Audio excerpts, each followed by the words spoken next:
చిత్తూరు జిల్లా గంగసాగరం దగ్గర రోడ్డు ప్రమాదం జరిగింది. వేగంగా వచ్చిన ప్రైవేట్ ట్రావెల్స్ బస్సు టిప్పర్ను ఢీకొట్టింది. ఈ ప్రమాదంలో నలుగురు అక్కడికక్కడే చనిపోయారు. మరో 15 మందికి తీవ్ర గాయాలయ్యాయి. వారిని చిత్తూరు ప్రభుత్వ ఆసుపత్రికి తరలించారు.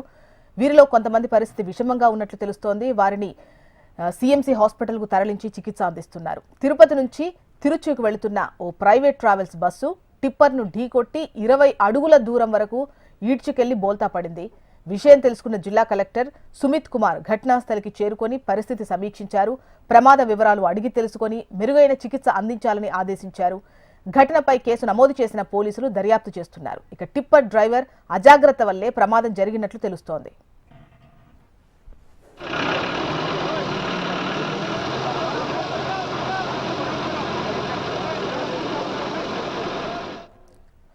ఇక చిత్తూరు జిల్లా గంగసాగరం దగ్గర జరిగినటువంటి రోడ్డు ప్రమాదానికి సంబంధించిన డీటెయిల్స్ మనకు రాము అందిస్తారు. రాము, ఈ ఘటన ఎలా జరిగింది, ఏంటి వివరాలు ఎలా ఉన్నాయి?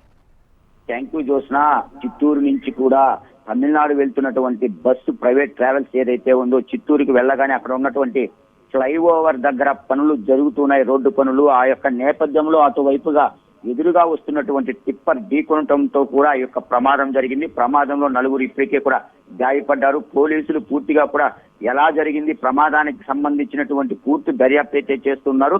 15 మంది కూడా గాయపడినట్టు కూడా పోలీసులు వెల్లడించారు. చిత్రకార్తను చిత్తూరు ప్రభుత్వ ఆసుపత్రికి తరలించి వాళ్ళు ఎవరికైతే సీరియస్ గా ఉందో వాళ్ళందరినీ కూడా సిఎంసి ఆసుపత్రికి కూడా తరలించారు. టిప్పర్ డ్రైవర్ అజాగ్రత్త వల్లే ప్రమాదం జరిగినట్టు కూడా సిఐ ఇప్పటికే కూడా వెల్లడించిన పరిస్థితి కనపడుతుంది. అయితే చిత్తూరు ప్రమాద ఘటనలో మృతి చెందిన ఇద్దరిని కూడా ఇప్పుడు గుర్తించారు. మరో 2 వివరాల కోసం పోలీసులు ప్రయత్నాలు చేస్తున్నారు. మృతులు తిరుపతికి చెందిన పొన్ను చంద్రగా కూడా గుర్తించారు. కన్యాకుమారికి చెందిన జీవన్ గా కూడా ఇంకొక వ్యక్తిని గుర్తించారు. కేసు నమోదు చేసి పూర్తి వివరాలు సేకరణలో కూడా పోలీసు బృందం ఉంది జోస్నా ఇప్పటి వరకు. రైట్ రాము.